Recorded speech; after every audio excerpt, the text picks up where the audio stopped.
حدثنا عبدان أخبرنا عبد الله عن يونس عن الزهري قال سالم وقال ابن عمر رضي الله عنهما قام رسول الله صلى الله عليه وسلم في الناس فأثنى على الله بما هو أهله، ثم ذكر الدجال فقال إني لأنذركموه وما من نبي إلا أنذره قومه، لقد أنذر نوح قومه ولكني أقول لكم فيه قولا لم يقله نبي لقومه، تعلمون أنه أعور وأن الله ليس بأعور.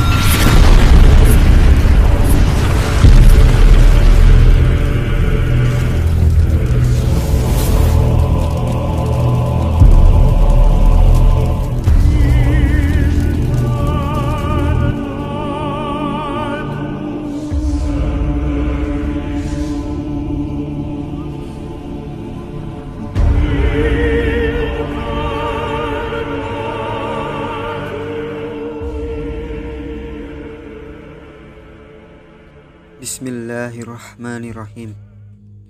Bertahun-tahun yang lalu, Nabi kita yang mulia Muhammad SAW bersabda kepada para sahabatnya, antara masa penciptaan Adam alaihissalam dan hari kebangkitan, tidak ada yang lebih dahsyat dari fitnah Dajjal.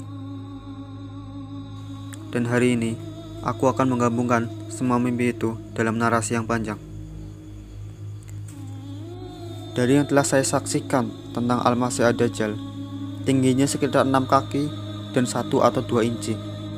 Dia memiliki wajah yang kejam dengan kulit coklat gelap, janggutnya dicukur bersih, dan bertahi lalat di pipinya. Dajjal berambut gelap, agak keriting, dan memiliki kemiripan dengan orang Asia Selatan atau Timur Tengah. Ia memiliki tubuh yang berotot, dan ketika saya melihatnya, saya tidak melihat mata yang mencuat, tetapi matanya normal. Saya tidak tahu apakah dia buta di salah satu matanya atau tidak. Namun, ia memiliki kemampuan untuk merubah penampilannya, dan dia menggunakan kemampuan ini untuk muncul dalam bentuk yang indah dan menggoda orang-orang banyak.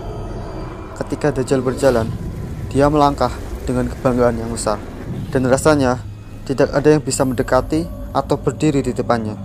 Bahkan mereka yang tampaknya memiliki tekad tak tergoyahkan akan menjadi korban tipu dayanya. Dalam mimpi saya mendengar iblis memanggil Dajjal sebagai panglima perangku yang kaya. Menurut apa yang saya lihat, Dajjal sering memicu dan merancang kekacauan di Timur Tengah. Ingatlah, sekarang dia masih belum mencapai kemampuan penuhnya. Aku telah melihatnya membangun sejumlah pembangkit listrik yang memanfaatkan ilmu hitam yang digunakan untuk mengisi kekuatannya. Dalam suatu mimpi, aku telah melihatnya melakukan ritual-ritual aneh melalui penggunaan tengkorak yang digunakan untuk mengumpulkan kekuatan magis dan menyimpannya dalam tangki yang berfungsi sebagai tempat penyimpanan, mirip seperti yang Anda lihat pada penyihir dan pesulap. Dalam salah satu mimpi, saya mendengar Dajjal berkata, "Sebentar lagi kekuatanku bertambah, dan aku akan memperoleh kekuatan yang baru. Aku akan menebarkan ketakutan dan seluruh dunia akan menyerah kepadaku. Kalau tidak, aku akan membunuh mereka." Mungkin ini isyarat untuk sesuatu hal yang buruk. Allah lebih mengetahuinya. Bagi saya, nampaknya Dajjal menunggu untuk mengumpulkan kekuatan yang cukup sampai dia siap untuk muncul ke dunia. Dan dia mendapatkan kekuatan ini dengan menggunakan pembangkit listrik berkekuatan magis. Saya tidak yakin apakah pembangunan kuil ketiga adalah bagian dari ritual untuk mendapatkan lebih banyak kekuatan. Allah lebih mengetahuinya.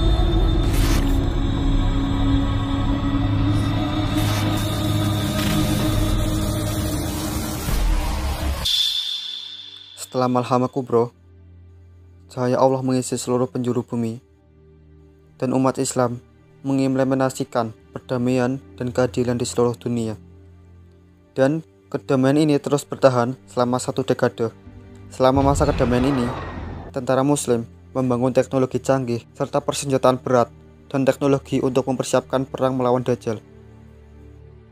Sementara umat bersiap untuk menghindari cobaan ini, orang-orang kafir menunggu kedatangan Dajjal. Ketika Dajjal muncul di muka umum, dia mampu dengan cepat menaklukkan seluruh dunia yang menyebabkan umat muslim menjadi resah karenanya. Dajjal mengaku bahwa dia adalah Tuhan, dan dia dengan mudah mengambil hati orang banyak dan memperkuat klaimnya dengan menggunakan kekuatan jahatnya. Dajjal menipu banyak orang, dan orang-orang yang lemah imannya akan mulai bergabung dengannya dengan cepat. Banyak orang telah menanya saya apakah Dajjal menggunakan teknologi atau bantuan jin untuk melakukan mukjizat palsunya. Dari apa yang telah saya lihat, Dajjal akan bisa melakukan kemahiran supranaturalnya melalui penggunaan ilmu hitam. Itu semua karena ketetapan Allah, bahwa dia dapat melakukan kekuatan seperti itu, dan dia sudah pasti menjadi cobaan besar bagi umat manusia. Dalam mimpi, saya diberitahu bahwa kemahiran supranatural yang kita lihat di film dan televisi akan dengan mudah dilakukan oleh Dajjal. Dajjal menjanjikan sebuah surga di atas dunia kepada orang-orang. Kepada laki-laki, dia menjanjikan wanita, harta, kekayaan, dan apapun yang diinginkan oleh hati mereka.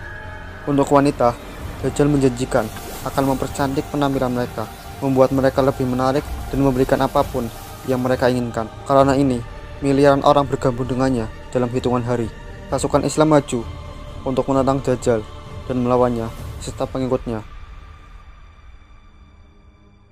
Namun, upaya kami tampaknya tidak berguna, dan rudal kami seperti petasan di depan Dajjal. Dajjal dan pasukannya dengan mudah bisa menangkal serangan kami. Saya pergi untuk menghadapi Dajjal, dan dia membujuk saya untuk bergabung dengannya, dan menjanjikan saya hidup kekal dan kedudukan tinggi. Saya menolaknya dengan mengatakan, apa yang akan terjadi setelah itu? Kita semua akan mati suatu hari nanti, dan tidak ada yang hidup kekal kecuali Allah. Kamu akan gagal dalam rencanamu, dan kamu juga akan mati suatu hari nanti. Tuhanmu dan Tuhanku adalah satu, Allah, Tuhan semesta alam. Setelah mendengar ini, Dajjal menjadi murka dan mengubah penampilannya menjadi bentuk yang sangat menakutkan, yang menyebabkan tubuh saya gemetar, dan saya tidak bisa mengumpulkan keberanian untuk mengatakan apapun. Dajjal lalu berseru, jika saya tidak berjanji setia padanya, maka dia akan membunuh saya. Lalu menyuruh saya pulang dan merenungkan keputusan akhir saya. Setelah pertemuan ini, saya pergi meninggalkan Dajjal dan kembali ke rumah saya, mendatangi umat muslim dan memperingatkan mereka bahwa jika ada yang berhadapan dengan Dajjal, ada peluang 99,9% dia akan bergabung dengan Dajjal. Memang fitnah yang dahsyat, dan hanya orang-orang yang telah diberikan rahmat khusus dari Allah saja yang dapat selamat dari ujian ini. Wahai muslim, jika kita mencintai Allah dan Muhammad SAW, lebih baik untuk kita mati sebagai muslim daripada berjanji setia kepada Dajjal. Mari kita mati sebagai syahid di jalan Allah sembari memerangi Dajjal. Kaum muslimin setuju denganku, dan orang-orang beriman berkumpul untuk berperang melawan Dajjal dan kelompok pengikutnya dari orang-orang kafir. Maka dimulailah perang antara kebenaran dan kebatilan.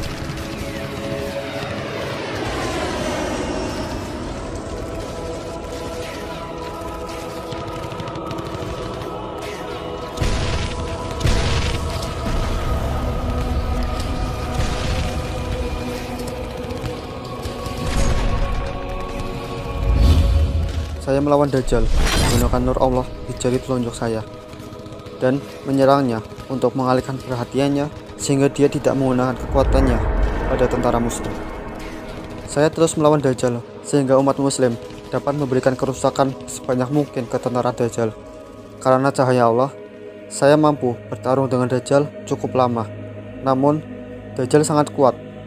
Di tengah-tengah pertempuran, cahaya Allah tiba-tiba menghilang dari jari telunjuk saya. Saya berkata pada diriku sendiri, Qasim, sebaiknya menjauh dari sini. Saya mulai menghindari Dajjal dan berusaha untuk mundur. Dan kemudian dengan rahmat Allah, saya mulai berlari di udara. Dan Dajjal menyusul saya dengan terbang, dan dia berteriak, Qasim, aku tidak akan membiarkanmu hidup hari ini. Dan Dajjal mengikuti saya ke sana dan melanjutkan serangannya. Dajjal menyerang punggung saya dan melukai saya, sehingga saya kehilangan keseimbangan dan jatuh. Batu besar di sebelahku terbuka dan berkata, Qasim, sembunyikanlah dirimu dalam diriku. Aku akan menyelamatkanmu dari Dajjal. Aku menolak tawarannya, dan di saat itu Dajjal mendekatiku sambil berujar, Qasim, bersiap-siaplah untuk mati. Lalu aku memohon kepada Allah, Ya Allah, tolonglah aku. Kemudian lafaz Allah yang dipenuhi kobaran nur turun dari langit, dan kemudian Allah menyebabkan petir menerjang sisi gunung dan hancur berkeping-keping, yang kemudian menimbulkan suatu suara yang menakutkan. Setelah mendengar ini, Dajjal langsung pingsan dan terjatuh. Kemudian Allah menyembuhkan lukaku dan memberitahuku, Qasim, Dajjal hanya pingsan selama 4 jam dan dia akan bangun sesudahnya. Qasim, pergilah dari sini dan bersembunyi di tempat lain. Setelah itu, aku akan memberitahumu apa yang harus dilakukan selanjutnya. Dan jangan datang ke depan Dajjal selama aku belum mengizinkan. Aku pun berkata, sesuai yang engkau perintahkan ya Tuhanku. Dan saya menunjukkan rasa syukur kepada Allah yang telah menyelamatkan saya dari Dajjal. Dan kemudian, saya pergi ke tempat lain dan menyembunyikan diri saya, jauh dari pandangan dan jauh dari pikiran. Ketika Dajjal tersadar, dia tidak ingat dengan kejadian yang baru saja terjadi, dan dia percaya bahwa dia telah membunuhku. Dajjal kembali dan memamerkan kepada umat muslim bahwa dia telah membunuhku. Mendengar berita ini, tentara muslim menjadi berkecil hati dan kehilangan semangat, dan dengan itu Dajjal memulai misinya tanpa perlawanan, dan satu persatu umat muslim jatuh. Perang melawan Dajjal menelan korban jiwa ratusan juta orang. Kebanyakan mereka adalah muslim. Dajjal menegakkan sebuah gaya hidup penuh dengan tipu daya, perilaku haram, tindakan tercela, dan persinahan. Intinya, sebuah kerajaan surga palsu di bumi untuk pengikutnya. Dan fitnah ini berlanjut 4 hingga 5 minggu sampai turunnya Nabi Isa alaihissalam. Di dalam mimpi, saya telah melihat Nabi kita yang mulia Isa alaihissalam turun dari langit. Ia tampak memiliki rambut yang hitam basah. Ia menyerupai orang Timur Tengah. Dan saya juga melihat sedikit orang muslim yang masih tersisa mulai tinggal bersama Nabi Isa alaihissalam setelah Allah menyelamatkan orang-orang beriman dari murka Ya'juj dan Ma'juj. Untuk informasi lebih lanjut, silahkan kunjungi situs web kami atau saluran kami. Semua tautan dapat ditemukan di deskripsi di bawah. Terima kasih. Wassalamualaikum.